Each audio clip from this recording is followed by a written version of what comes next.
E aí, como é que vocês veem aí, anos de diferença, a mesma cantora, mas agora com outro discurso? Falem aí. Vou falar então. Bom, essa música é muito boa, inclusive, né? Tem essa questão aí. Que a primeira vez que eu escutei, eu falei homofobia. A segunda vez que eu escutei, eu falei homofobia. A terceira vez que eu escutei, eu falei, será? Mas assim, eu ainda não sabia que era um homem que tinha escrito. Falei, será que ela quer dizer? Tipo, ela quis usar esse termo para outra coisa, né? Porque esse termo pode ser usado para outro lugar, fiquei pensando. Mas aí depois você descobre que foi um homem que escreveu e você tem certeza que é homofobia, né? Mas enfim, essa música é muito boa nesse lugar do empoderamento feminino, sim. Mas eu acho que várias obras existiram desde sempre, só que elas não podiam ser expostas, né? Uma vez que uma mulher fala sobre isso em 80, ela é morta. Ela canta uma vez e acabou. Morreu. E morreu, né? Então eu acho que esse momento de agora nos permite. E morreu foi foda. Esse momento de agora nos permite dialogar sobre esses assuntos. Quando eu comecei a escrever, não, e olha que eu tenho 28 anos, então muitas coisas assim, a gente já vê uma grande mudança. Imagina tantos anos, né? De 30 anos, por exemplo. Mas eu lembro de quando eu tinha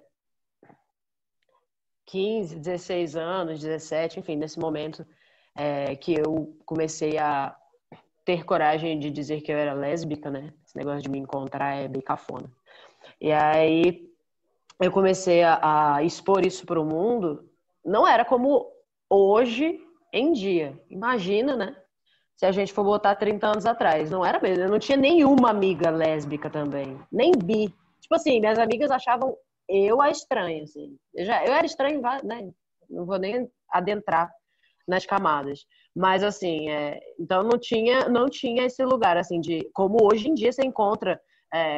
eu dei aula, por exemplo, e na escola eu tinha um menino gay assumido, tinha bissexual pra caramba, tipo assim, muitas pessoas bissexuais, intersexo, porque é isso, né? Hoje em dia, com a glória da labachúria, a gente tá falando mais sobre isso e as pessoas estão tendo mais liberdade para poder contar para as pessoas. Mas quando eu penso nessa música, eu acho que é muito sobre isso também, né? A gente poder ter liberdade de falar sobre isso. Ah, tá. Aí eu disse que quando eu comecei a compor, eu falava muito sobre amor. Muito mais.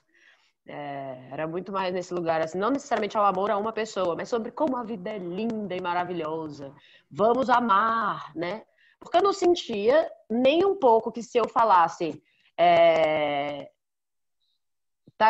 bota os machos pra correr, por exemplo, como existe uma música que eu tenho esse trecho, que eu falo que eu botar os machos pra correr com spray de pimenta. E aí, imagina, se eu cantasse isso quando eu tinha 18 anos, os meus amigos iam achar um absurdo, inclusive as minhas amigas, né? Então eu acho que a gente precisa de ter esse lugar para poder ter coragem de falar sobre isso. Acho que essa música vem muito nesse lugar, né? Dela poder ter coragem de falar sobre isso, estar ali com outras pessoas que concordam e cantam junto e amam que ela fale sobre isso e as pessoas podem cantar sem não necessariamente serem agredidas ali. Mas acho que essa questão do sai logo do armário nesse lugar é desnecessário, né? Como sempre. E só finalizando, que eu já falei pra caramba, uma solução ótima, que é a Doralice, que é a companheira da Bia Ferreira. Ela compôs com mais 3 ou 4 amigas aquela música. Já tive mulheres de todas as cores, de várias idades, de muitos amores. Ela pegou e fez. Nós somos mulheres de todas as cores, de várias idades, de muitos amores. Lembro de Dandara, mulher foda que eu sei, de Elza Soares, mulher fora da lei, enfim. E daí a gente vai indo. Eu cantaria essa música, por exemplo, trocando ali, sai logo do armário, vai logo pro armário, sei lá, sabe?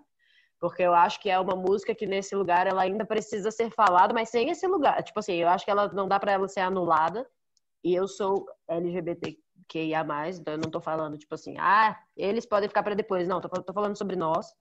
Mas acho que precisa mudar esse lugar, sabe?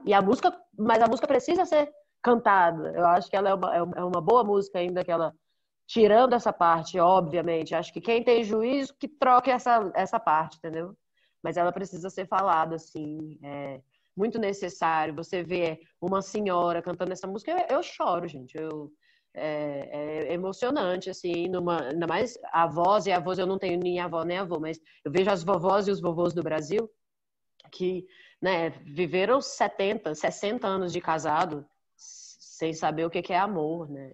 Enfim, é incrível que essa música exista e seja cantada por uma pessoa que tem público tão velho, para que essas pessoas ainda, né, ainda dá tempo. Olha aqui a Alcione te mostrando que dá tempo ainda de você mudar tudo isso que você pensa.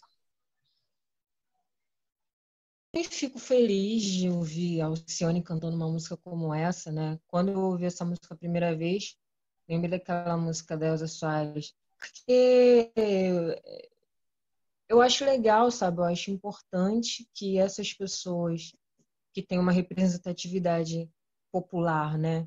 São muito conhecidas, enfim. São as cantoras mais importantes. No caso, a Alcione, né? A Elza também. Mas a Alcione é uma das cantoras mais importantes da música brasileira.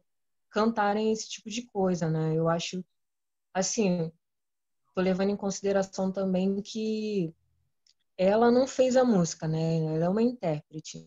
Mas eu acho também que para ela cantar tanto a primeira música como essa, ela tem que ter vontade, né? Então, de uma certa forma, também ela tem um consenso dela ali com relação a essas interpretações.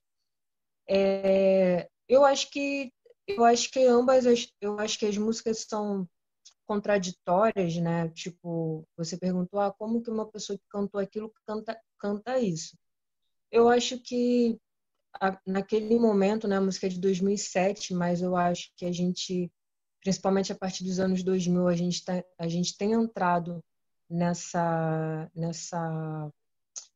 nesse caminho de problematizar coisas, de discutir coisas sociais, né? Então, eu penso que essa música também pode ter surgido nesse contexto, onde o feminismo vem com bastante força, né?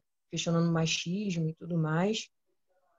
E muitas pessoas que não têm necessariamente um discurso mais politizado conseguem compreender que tem uma necessidade, né? Tem problemas acontecendo decorrente do machismo e existe essa necessidade de se posicionar, né? Então, acho que ela entendeu esse papel que ela deveria fazer naquele momento. Eu acho que o autor também, mesmo tendo cometido esse problema da homofobia, ele compreendeu também dessa necessidade de discutir a violência doméstica, a violência contra a mulher. Então, acho que isso é algo bom, né? Eu acho que é um avanço também, pequeno, mas é um avanço. Então, eu realmente fiquei muito feliz quando eu ouvi essa música, não conhecia, e fiquei feliz também por ver uma cantora como a Alcione, que alcança tanta gente, principalmente da época dos nossos pais, né? Das nossas mães, tá cantando esse tipo de discurso, né? Acho que é muito importante. Eu ia comentar sobre a questão da visibilidade e invisibilidade, né, como já tem sido falado em alguma medida também. Tanto artistas de visibilidade, quanto esse lugar do que é invisibilizado, mesmo dentro até da causa LGBTQIA+, né? Eu como pansexual, estou no mais, então o P não está ali também. Então, assim, um movimento de visibilidade lésbica, como a gente está nesse momento mesmo, por exemplo, né? Que ambas aqui estão, né, nessa luta e tudo mais, e a gente sabe que no movimento LGBT várias vezes invisibiliza a lésbica em si, né? Então, assim, vocês podem falar com muito mais propriedade do que eu, né? Mas é esse lugar mesmo, assim, do quanto que até mesmo dentro do próprio movimento é necessário fortalecer toda a luta, toda a causa de todos e todas e todas mesmo, né? Porque ainda assim, dentro do movimento, quando a gente precisa fazer a visibilidade lésbica, porque ainda tem um machismo ali dentro, né? Várias vezes colocando um lugar do gay, do homossexual, com mais visibilidade do que a lésbica em si, que está no lugar, novamente, numa estrutura não só LGBTfóbica, mas machista também, né? E aí essa interseccionalidade, como é necessário fazer, para a gente, de fato, ir percebendo cada recorte desse para ir somando mesmo.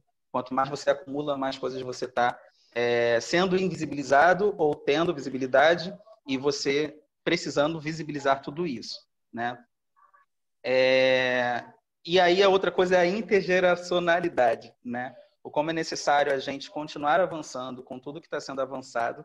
E eu sempre falo que eu aprendo com o meu afilhado de 10 anos e com a minha avó de 83 anos. Então, a nossa geração, como a Ana fala, que ela com 15, com 18 anos, tinha um outro momento, a Alcione lá em 79, 80 e pouco, tinha outro momento para ela estar mais ancorada, mais resguardada ou não, para falar sobre algo, principalmente que a mulher passa, e a gente falando aqui também sobre o que né, alguém LGBTQIA+ passa, a gente tem, de fato, uma sociedade um pouco mais segura, em alguma medida, do que a gente tinha há um tempo atrás, mesmo que ainda seja tão violenta, tão perversa e tão insegura, como a gente sabe que é.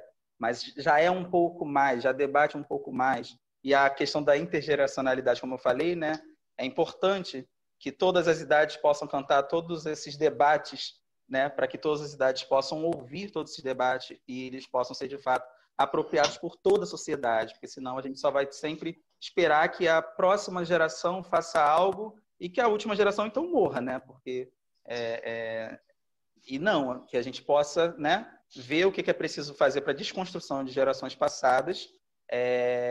E como eu falei anteriormente, tem situações que não são só desconstruções, são punições mesmo, até mesmo, né, pela lei em si, como essa música traz, e é super necessário, né? E é isso. Se a gente for ver também, quando a gente vai debater sobre o xingamento na nossa sociedade, xingamento não só para o homem, mas para a mulher, é tudo para o gênero feminino, né? É tudo para diminuir a pessoa, para inferiorizar a pessoa, vai sempre colocando para o gênero feminino e para o gênero, nesse caso, LGBT-fóbico também, né? Então, assim, a nossa sociedade ainda produz muito isso, para a gente desconstruir, não reproduzir, para a gente rasgar todas essas letras, como a Ana falou, é necessário a gente se empoderar muito de si, né? E com os nossos, com as nossas, com os nossos, para a gente, de fato, fazer o que é preciso fazer, porque senão isso não dá, de fato, passos e não se expande como pode se expandir, como é necessário expandir, né?